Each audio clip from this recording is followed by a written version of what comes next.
दोस्तों नमस्कार। हमारे साथ वरिष्ठ पत्रकार राजेश शर्मा जी मौजूद हैं। नमस्कार। और आज हम चर्चा करेंगे देश में इस वक्त जो चुनाव चल रहे हैं उनमें किस तरह के नैरेटिव सेट किए जा रहे हैं और नेताओं के प्रमुख नेताओं के बोल किस तरह के हैं। महाराष्ट्र में चुनाव चल रहा है, झारखंड में चुनाव चल रहा है और यूपी की 10 सीटों पर भी उपचुनाव हो रहे हैं, 9 सीटों पर। तो खास तौर पर हम बात करेंगे, फोकस करेंगे प्रधानमंत्री के उस सिलेबस पर जो उन्होंने खोला है, जिसके चैप्टर उन्होंने पलटने शुरू कर दिए हैं। पिछले चुनाव में हमने देखा कि वो किस तरह से बात कर रहे थे मंगलसूत्र की, किस तरह से बात कर रहे थे वो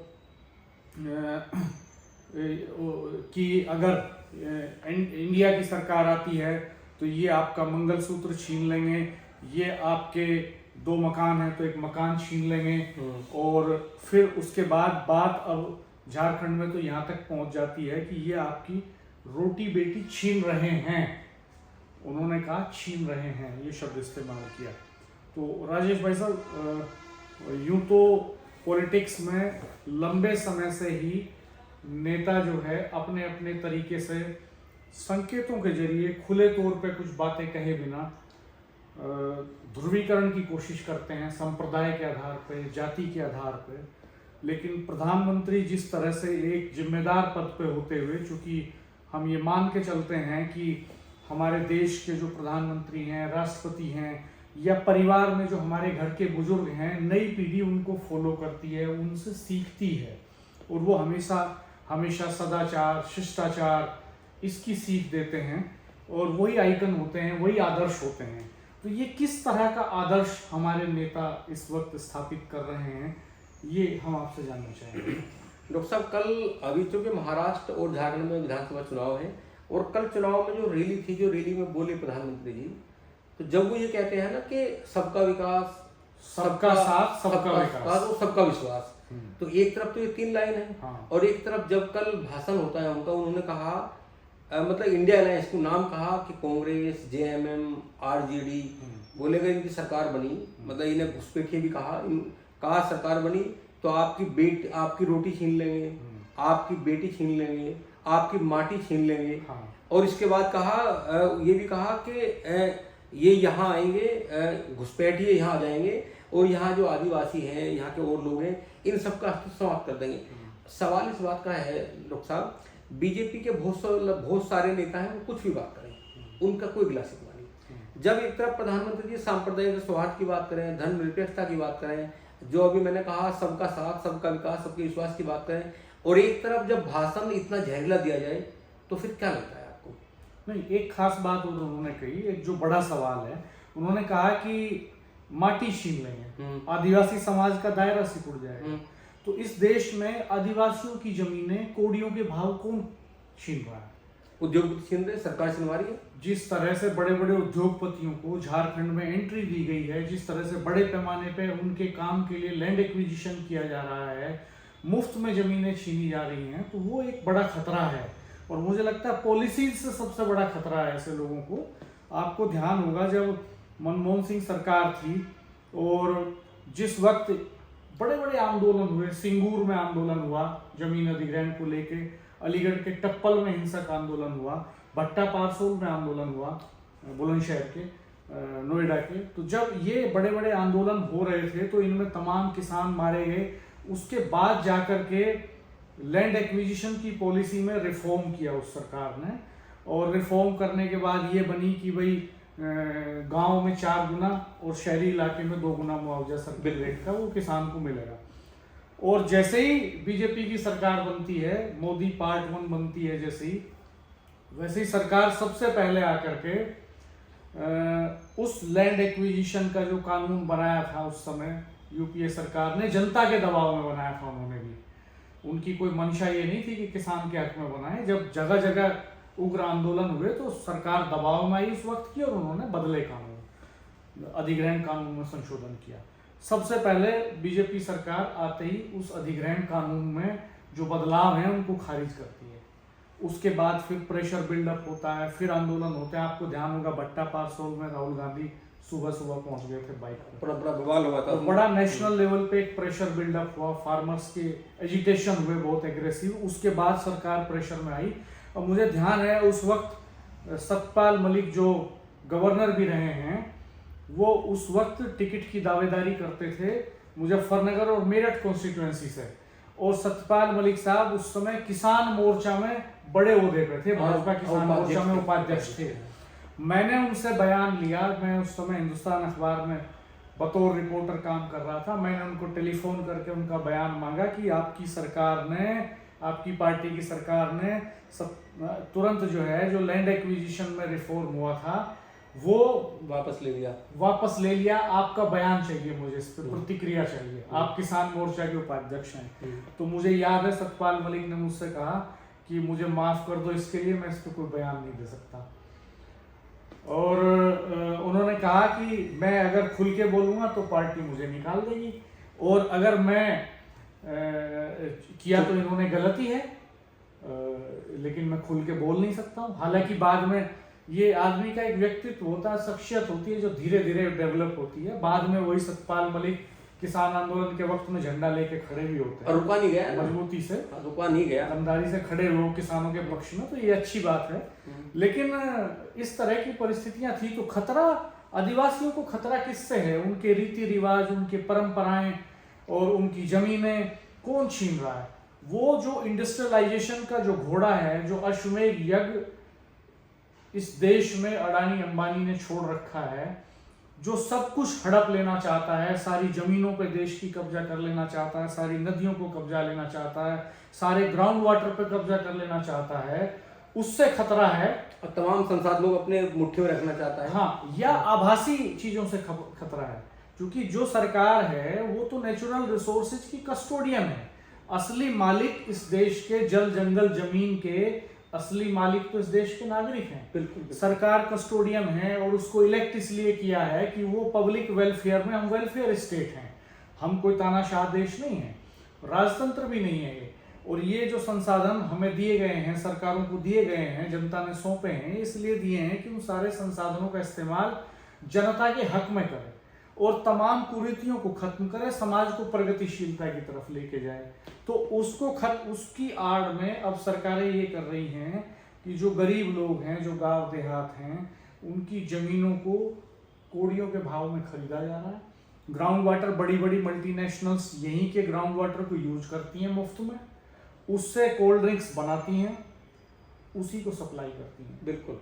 और तमाम पेस्टिसाइड्स लगाने की फैक्ट्रियां जो दूसरे देशों में बैन है। मैं अभी एनजीटी के जज डॉक्टर अफरोज साहब को सुन रहा था, पिछले साल मेरठ आए थे एक गोष्ठी में, तो डॉक्टर अफरोज साहब ने कहा कि कई ऐसे प्रतिबंधित कीटनाशक जिनकी फैक्ट्री दुनिया में, फैक्ट्री लगाना तो विकसित देशों में दूर की बात है, उनका नाम लेना भी गुनाह है, उनकी कहीं बिक्री नहीं होती, प्रतिबंधित हैं वो, उनकी फैक्ट्रियां हमारे देश में वो मल्टीनेशनल कंपनियां आके लगा रही हैं, वो हमारे ग्राउंड वाटर को पोल्यूटेड कर रही हैं, वो हमारे AQI को, NCR में AQI 414 भयंकर बीमारी को जन्म दे रही हैं। तो सवाल क्या है कि हमारे नेता पूरी लड़ाई को, जो जनता की रोजी रोटी की लड़ाई है, जो महंगाई के खिलाफ लड़ाई होनी चाहिए, जो गरीबी के खिलाफ लड़ाई होनी चाहिए, जो इस देश के प्राकृतिक संसाधनों को मल्टीनेशनल्स, जो एकदम से दैत्याकार मल्टीनेशनल्स हैं, उनसे बचा के पब्लिक सेक्टर में डेवलपमेंट की जो पॉलिसी होनी चाहिए, यही पार्टी एक समय में स्वदेशी का आंदोलन चलाती थी। आपको ध्यान हो, गोविंदाचार्य बड़े नेता होते थे, थिंक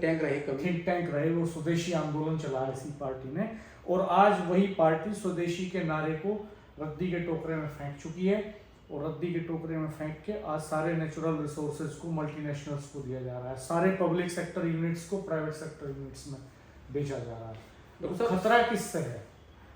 दरअसल सवाल इस बात का है, मैं तो एक बार फिर पुनः दोहराऊंगा इस बात को, कि दुनिया के सबसे बड़े लोकतंत्र के जो प्रधानमंत्री हैं, अगर वो अपने देश में इतना धर्मनिरपेक्षता की बात करेंगे, सांप्रदायिक सौहार्द की बात करेंगे, और फिर रैलियों में, आपके याद होगा जब मेंबर ऑफ पार्लियामेंट का चुनाव था तो उत्तर प्रदेश में कई जगह भाषण दिए गए, राजस्थान में भाषण दिए गए, उन्होंने कहा कि इंडिया अलायंस वाले घुसपैठी हैं, उन्हें घुसपैठी बताया गया।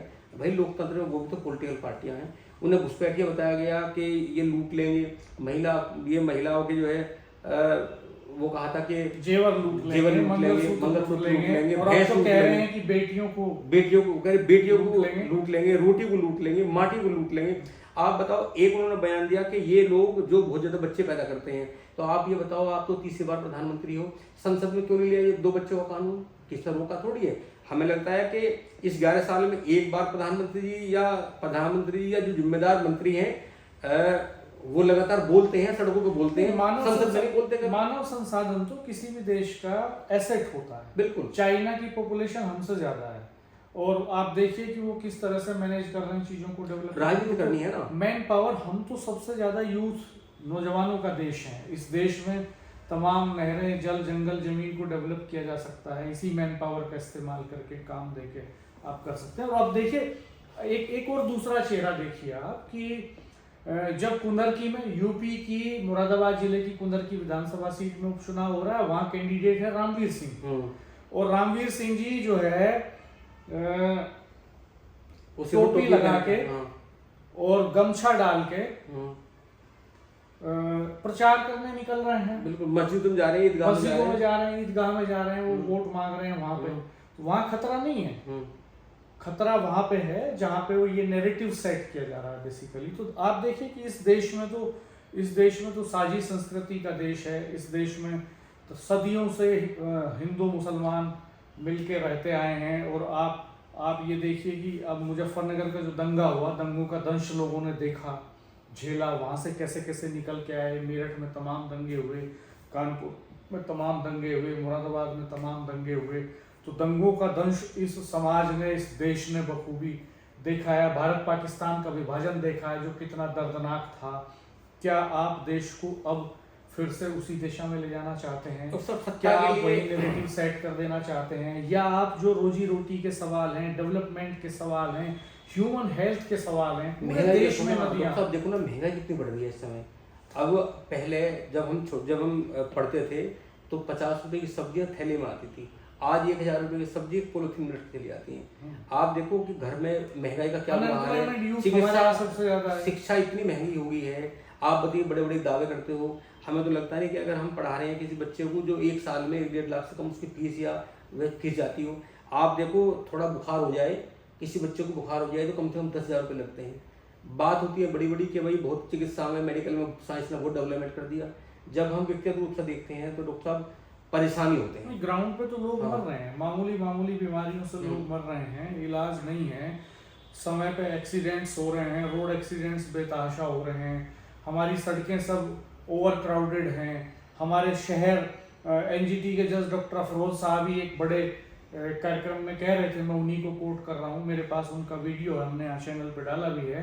वो कह रहे थे कि हमारे जो शहर हैं वो ओवर क्राउडेड हैं। जो इस देश में जो 10 लाख तक की पॉपुलेशन के शहर हैं वो आज 30 लाख की पॉपुलेशन बियर कर रहे हैं, 30 लाख लोग रह रहे हैं, उनमें रहने की जगह नहीं है लोगों पे, ओवर क्राउडेड शहर हो गए हैं। नदियाँ, अधिकांश नदियाँ पॉल्यूटेड हैं, गंगा की हालत आप देख ही रहे हैं, नमामि गंगे के बावजूद भी। समुद्र पॉल्यूटेड हो रहा है, हवा सांस लेने लायक नहीं बची है, ग्राउंड वाटर बड़ी तेजी से पॉल्यूटेड हो रहा है। और हम किस तरह के पैरामीटर्स पे बात कर रहे हैं, जितने ह्यूमन डेवलपमेंट के पैरामीटर्स हैं, इंटरनेशनल एजेंसीज जो सर्वे करती हैं, स्टडी करती हैं, उनमें हम अधिकांश में 100 के ऊपर बिल्कुल टिकते हैं। प्रेस की फ्रीडम का सवाल हो या जीने की प्रायिकता का सवाल हो या और दूसरी तरह के पैरामीटर्स हों, इंडेक्स हों, तो उनमें सब हमारे देश की जो स्थिति, नो डाउट हमने आज़ादी के बाद बहुत तरक्की की, हमने निश्चित तौर पे एक बड़ा इंफ्रास्ट्रक्चर खड़ा किया, हम बड़ी दरिद्रता से निकल के आए हैं, लेकिन समाज को तो और आगे ले जाने की जरूरत है कि हम समाज को पीछे ले जाना चाहते हैं।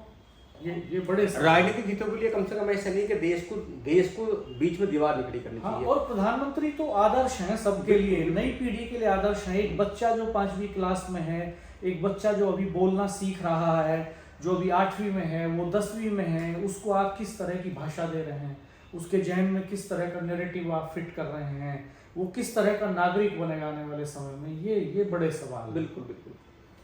खैर दोस्तों, आप भी अपनी प्रतिक्रिया दीजिएगा, आप कमेंट बॉक्स में बताइएगा कि आप इस नैरेटिव को ठीक मानते हैं कि गलत मानते हैं। और आपकी राय क्या है, आप सहमत हो सकते हैं, असहमत हो सकते हैं। आप वीडियो को शेयर कीजिएगा, आपके कमेंट्स हमारे लिए हमेशा बहुत वैल्यूएबल होते हैं। और वीडियो को मित्रों के साथ शेयर जरूर कीजिएगा। सब्सक्राइब नहीं किया तो सब्सक्राइब जरूर कर दीजिएगा। आप में से बहुत सारे मित्र ऐसे हैं जो रेगुलर देख रहे हैं लेकिन सब्सक्राइब नहीं किया है, तो प्लीज़ सब्सक्राइब जरूर कीजिएगा और बेल आइकन प्रेस कर दीजिएगा। धन्यवाद, नमस्कार।